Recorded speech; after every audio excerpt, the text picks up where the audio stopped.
Welcome back to Women's Secret Podcast.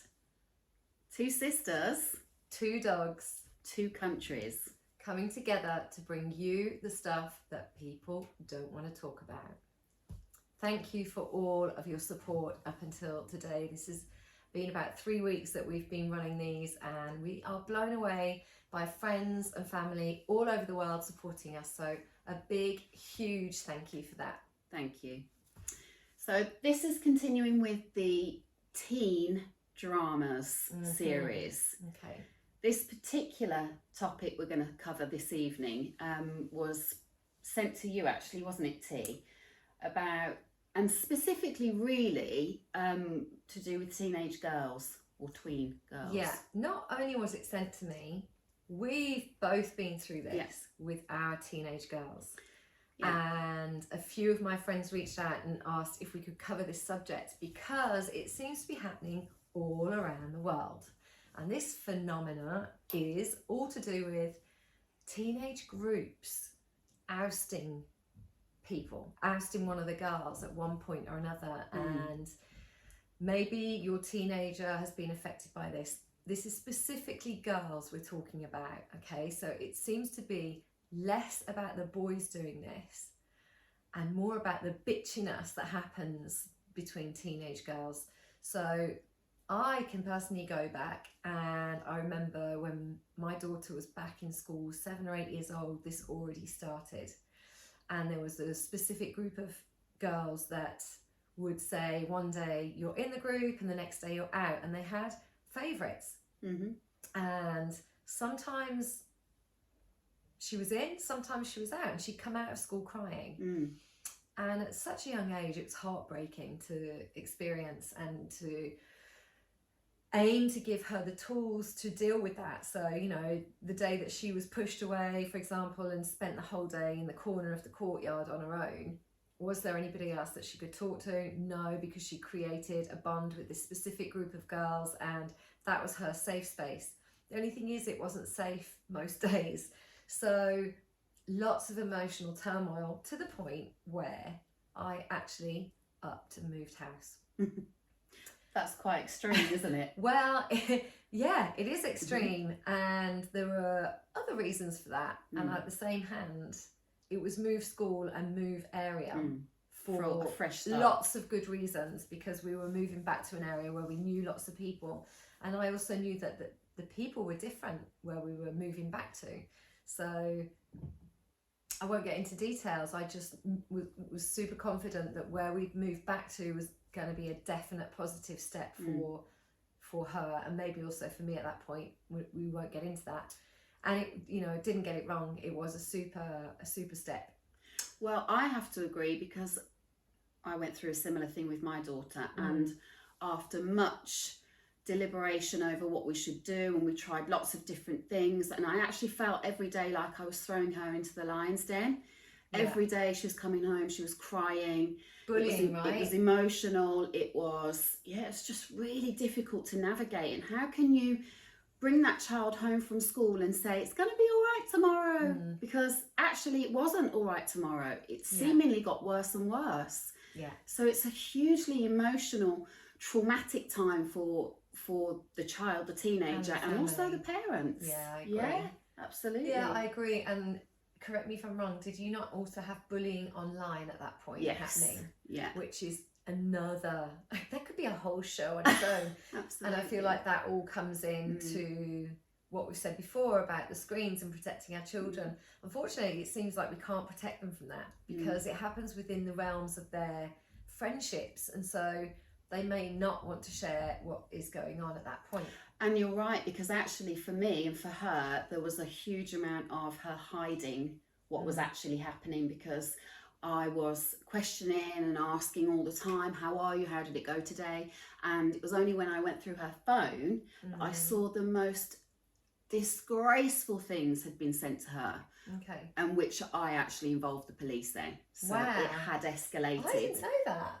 Really? No, I didn't know about the police. Well, before we moved, and then I moved, and then she moved school. So I was so back and forth. I was back and forth to the school. I mean, they did as much as they can, but I have to say, you know, on behalf of the teachers, and I do have friends who are teachers, it's so difficult to manage. Yeah, I mean, they could have one person designated to trying to deal with this stuff, and it's really hard for the school also.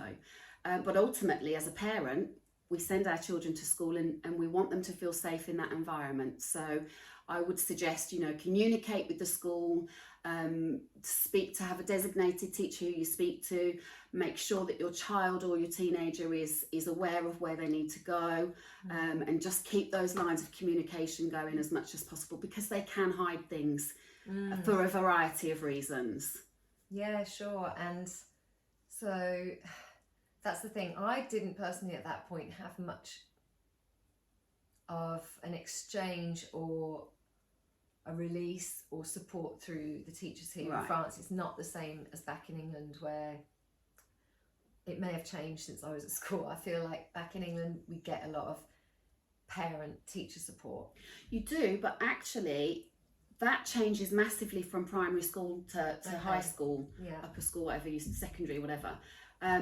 Where you go in and you can see the teachers on a daily basis when they're in primary school, and then suddenly you don't see the teachers unless you ask, or unless it's a parents' evening. So I mean, I guess we do have more in England, but I made myself become friends with whoever I needed to look out for her. Yeah, absolutely. And at one point I felt like I was ringing all the time. I was having meetings, and I think they were just pissed off to see me all the time at the school gate, going like, "I need another meeting, please. Can I have another meeting?" But it's really difficult. That's your baby, whatever age they are. That's your baby, and when they're having a tough time like that, you feel like you actively have to do something. Of course you do. I actually wanted to just switch places with her and be her for the day, and tell them all off. It's impossible. Yeah, this is a tough one. So, as I said, a few friends have reached out and are actually going through this, and we're still going through it to an extent. And I do have a really nice moment with Boo in the car. I use that kind of like the cockpit, like in an aeroplane or whatever. Whenever we're going from A to Z, it seems like that we have a bit of time in the car to talk about stuff. So knowing we were going to do this show, I've asked her a few questions, and she said, yeah, you can talk about it. And I said, why do you think the girls do that? Why is it one day you're in, next day you're out? What is the deal? And she very intelligently said, maybe it's the hormones. Maybe it's jealousy. Maybe there's a bit of everything. It seems like, they're trying to find themselves at this age, aren't they? I also think it's a power struggle. Like, who's the biggest character? That's a good, that's a good and point. At this point, when they get to a certain age, it's who's the prettiest. Who's got the best trainers, and we had a bit of that at school, to be honest. The competitive stuff. It's terrible here because we don't have school uniforms, so it can be, pressure is on, because personally I can't keep up with the Joneses, and she cannot have a new pair of trainers every 3 months, and she doesn't do too badly, and still I don't want her to have a new pair of trainers because so and so's got this and so's got this, and they're getting this. And I keep having to explain that it's not about obviously what you've got. And we've gone over that bridge, and unfortunately there are still issues within the small group of girls that it's yes, no, yes, no, yes, no. So what do you suggest for children who are 12, 13, 14? What do you suggest parents, mother or father, say to their children to get them through these difficult moments? I think it's incredibly difficult. The techniques that I used was absolutely communication. If she wanted to speak to me about it, I would obviously send her messages throughout the day. She had her phone with her. I would communicate with school. I actually reached out to some of the parents, my husband and I, and had a talk with some of the other parents. And I have to say, it's a difficult one, because nobody wants to think that no one wants that to their child is being awful. The bully, or the person that's sworn, or they're pushing other people away. Absolutely. And there's often 6 of one, half dozen of the other. Yeah. So do you think that if it's possible, you should get the children together with the parents to talk about it? Yeah, maybe, if that feels right. I think also, make your child aware, make your teenager aware if they are doing anything like that. Not just the receiving end, but but bring in, you know, how would you feel if it was done to you? Constantly question that, you know, make them become so much more self-aware in the choices that they're making.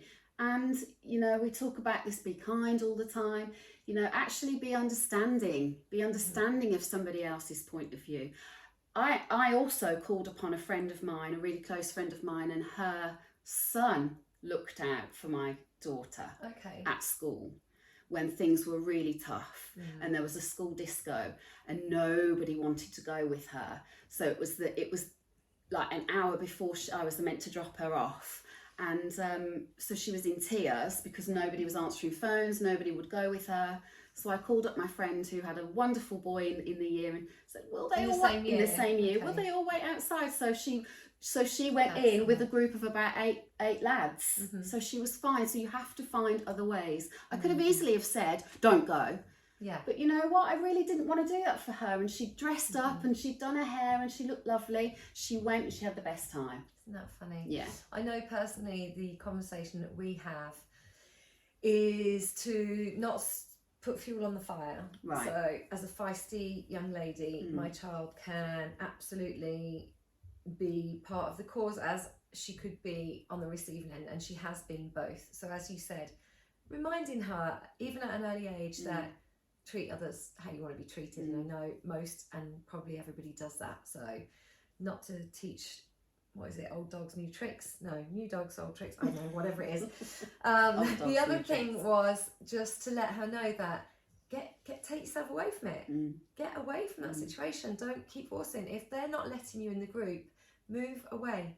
You can be on your own. You can, you know, and you can also always go and find other people. And when she eventually did that, and that's happened at a younger age, and it's also happened at an older age, then I am there to encourage her and help her to see these other people. So like you said, reaching out to the parents, inviting them for a cup of tea or a beer, or making sure that the children can see each other out of school time, and creating possibly new links where possible. Absolutely, that's a really valid point. And to find things outside of school. Yeah. So to really sort of establish friendships and social events outside of the network of the school friends, maybe. Yeah. I just wanted to pick up on a point there that snoring dog. Be aware that, you know, this does happen. A lot. And as parents, we are super sensitive to it. There's a little element of it there that I believe the exposure to that kind of behaviour isn't so bad because it builds resilience. You know, even in adult relationships and friendships. Nothing's perfect, right? Right. Yeah. So there needs to be a little bit of resilience building, and we build resilience when things become challenging.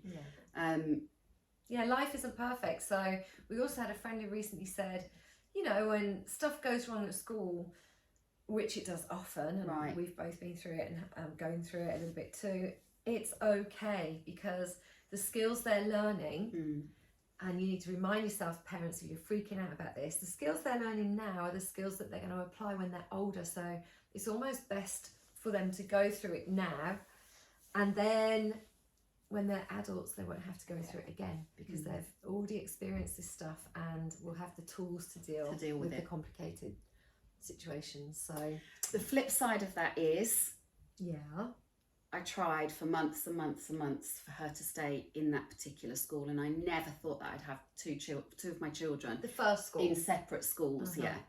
And she talked about moving school very early on, and I was insistent that we dealt with it. So insisting to her that she moved she school. Stayed. She stayed at school. I was insisted. insistent that she stayed at school. We could work it through. It became very apparent a few months on that this was really affecting her mental well-being.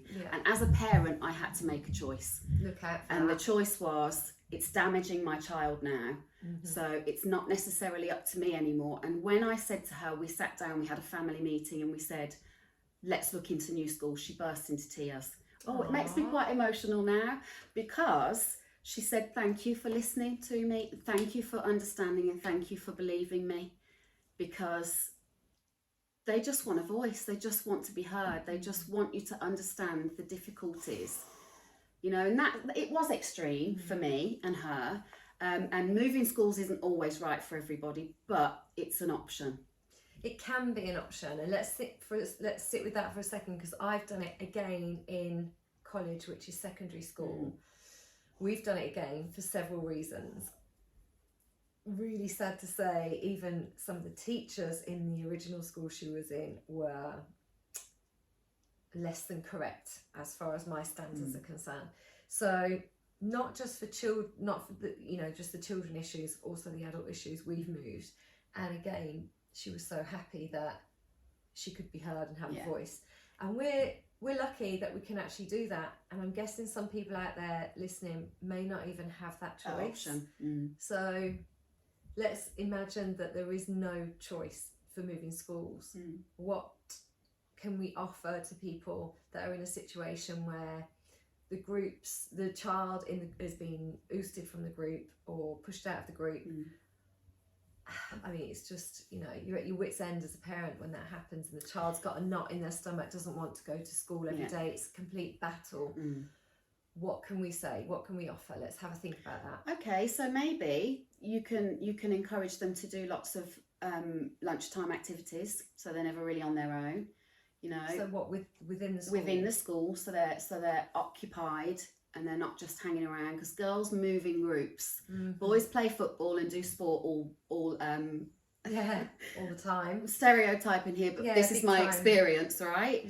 And the girls will move in groups. So if they've got something to do, reach out and try and have like a buddy system or a teacher who's really on their side that they can go and sit with in the, if things get really tough. And definitely go to the school and have that conversation, even if your teenager or tweenager is embarrassed about it. Maybe do it off the side, so that the child's not aware that you're going. Sneak into school and see the teachers about it. Well, I would sit and explain why you feel it's necessary, and that's exactly what I did with my daughter. And for her, the thought of calling the police, this really extreme online stuff, was the worst case scenario, and she screamed and cried. And once we'd done it and it settled, and she was like, you are absolutely right. So it's always about communication. Sit them calmly, explain why, as a mother, I have to, or a father, I have to act. I have to do something about this. I still think if a child was really against it and super embarrassed, at this age, it's embarrassing to think that your parents are going to come in and speak to anyone. I would be okay with having a secret meeting with somebody in that school, whether it's the form teacher, the headmaster, deputy head, whoever it is that you feel could be a good lookout for your child. So I'm just thinking in the extreme cases. Okay, so we probably ought to wrap up. So what do we think you can do then? So let's recap. So communication, really important. Letting them know that you're listening to them, because you may think it's their fault, or you may not have all the information. So it's giving them the safe space for them to communicate with you and explain as much as possible. And not to be dismissive of it. Oh, it's just girl stuff, it's just school stuff. It can be really heavy. Can be really detrimental to their well-being. So give them the time and space. So communicate with teenager, communicate with other parents, communicate with school, do what you can to support and create other friendship groups, after school clubs elsewhere, weekend stuff. And don't be, on that note, don't be afraid to hook up with friends who've got younger kids, because I know that my teenager is kind of like, I don't really want to hang out with younger kids.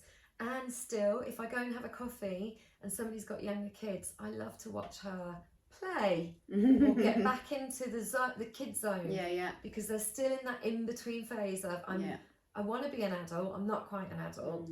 And actually, if you give me a pack of cards or a board game or some plasticine, I might just sit and do something with it, So don't shy away from people with children of all ages, because as we've said in a previous podcast, children all learn together and experience stuff together on all levels and ages. So it can be rich for them. And it's about building relationships outside of the circle within the school.